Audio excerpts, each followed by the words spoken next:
সাধারণ মানুষের জন্য নির্মল বাংলা প্রকল্পের বরাদ্দ শত শত বালতি ওয়ার্ডের মানুষদের না দিয়ে নিজের গোদামেই মজুত করে রেখেছিলেন কাউন্সিলর।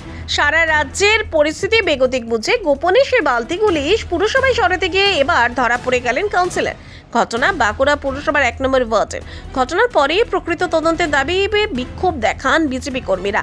দুর্নীতি ঢাকতে বাঁকুড়া পুরসভা থেকে গোপনে ফাইল সরানো হচ্ছে, এই অভিযোগকে কেন্দ্র করে গতকাল রাতে উত্তপ্ত হয়ে হচ্ছে বাঁকুড়া পুরসভা চত্বর।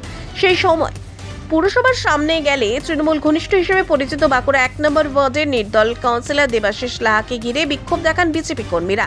আজ সকালে ফের বাঁকুড়া পুরসভার সামনে উত্তেজনার পরিস্থিতি তৈরি হয়। জানা গেছে আজ সকালে বাজার করতে গিয়ে স্থানীয় কয়েকজন বিজেপি কর্মী দেখেন টোটোতে করে নির্মল বাংলার শত শত বালতি নিয়ে এসে পুরসভায় রাখা হচ্ছে। কোন জায়গা থেকে বালতিগুলি আসছে তা জানতে গিয়ে ওই বিজেপি কর্মীরা দেখেন পুরসভার নাকির ডগায় 10-এর বাদ এলাকায় থাকা 1 নম্বর ওয়ার্ডের কাউন্সিলর দেবাশিস লাহার কার্যালয়ের পেছনে থাকা গুদামে এখনো বহু বালতি রাখা রয়েছে। এরপরে ঘটনা তদন্তের দাবিতে সরব হয়েছেন বিজেপি কর্মী সমর্থকেরা। বিক্ষোভকারীদের দাবি, সাধারণ মানুষকে বঞ্চিত করে তৃণমূল ঘনিষ্ঠ নির্দল কাউন্সিলর দেবাশিস লাহা নিজের গুদামে জমা করে রেখেছিলেন নির্মল বাংলার শত শত বালতি। ঘটনার পর থেকে আর এলাকায় দেখা যায়নি কাউন্সিলর দেবাশিস লাহাকে। তার মোবাইলে ফোন করলেও তিনি ফোন ধরেননি। বাজার করতে সকালবেলায় এসে দেখছি দুটো গাড়ি করে বাইরের থেকে বালতিগুলো এখানে আনলোড হচ্ছে এবং মিউনিসিপ্যালিটির ভিতরে ঢোকানো হচ্ছে। আমরা মনে হয় এগুলো কোনো কাউন্সিলরের বাড়ির থেকে এই বালতিগুলো আনা হয়েছে। আমি কার্তিক বলে একটা ছেলেকে জিজ্ঞেস করলাম যে আনছিল, সে বলল পাশে 1 নম্বর ওয়ার্ড থেকে এই বালতিগুলো আনা হচ্ছে এবং বলল এসআই নাকি বলেছে। আমরা প্রশাসনের কাছে দাবি রাখি যে প্রত্যেক কাউন্সিলরের বাড়িতে তদন্ত করলে এই বালতি, তিরপল, সরকারি ত্রাণ দপ্তরের সমস্ত জিনিস পাওয়া যাবে। এগুলো সঠিকভাবে তদন্ত করে প্রত্যেক কাউন্সিলরের বাড়ি থেকে উদ্ধার করা হোক এবং যারা এইসব সঙ্গে যুক্ত তাদের উপযুক্ত শাস্তি দাবি রাখছি। এই বালতিগুলো কিসের বালতি? এইগুলো স্বচ্ছ ভারত মিশনের প্রত্যেকের বাড়িতে দুটো করে, 2 কালারের 2টো করে বালতি দেওয়ার কথা, সেগুলো দেখা যাচ্ছে। এখন পর্যন্ত 1 কালারের বালতি এখানে এসছে, আর 1 কালারের বালতি এখনও আসেনি।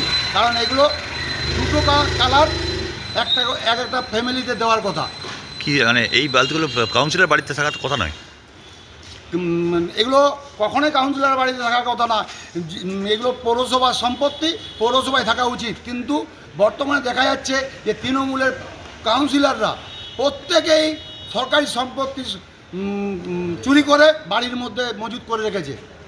এগুলো কতগুলো বালতি এরকম উদ্ধার হয়েছে? 250 খানা বালতি বলছে, যে এনেছে সে বললো 250 খানা। কি দাবি তুলছেন আপনারা? আমরা এটার উপযুক্ত শাস্তি চাই এবং প্রত্যেক কাউন্সিলরের বাড়িতে তদন্ত করে পৌরসভা, আমাদের মনে হয় পৌরসভার সমস্ত কিছু প্রত্যেক কাউন্সিলরের বাড়িতে আছে। আপনার নাম পরিচয়? রঞ্জিত কুমার মজুমদার। এটা আজকে কোথায় পেলি এটা বালতিগুলো নিয়ে যাচ্ছে? এখান থেকে গোডাউন থেকে নিয়ে যাচ্ছে। কেন? মিউনিসিপ্যালিটি রাখা জায়গা ছিল না, আমি আমাদের এসআই বললে তাহলে ওটা রেখে দাও। এই গোডাউন কার?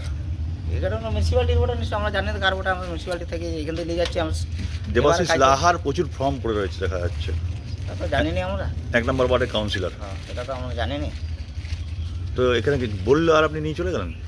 হ্যাঁ, অফিস থেকে বললো। কি বললো? যে বালতিগুলো নিয়ে চলে আসে, দেখা হয়েছে পরে নিয়ে চলে।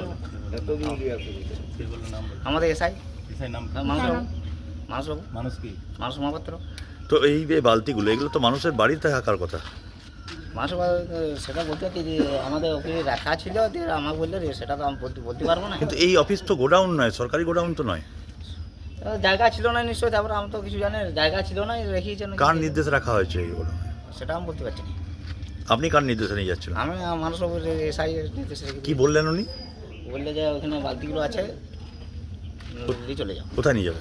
ওই অফিস, পৌরসভায়? হ্যাঁ বলো। পৌরসভাতে।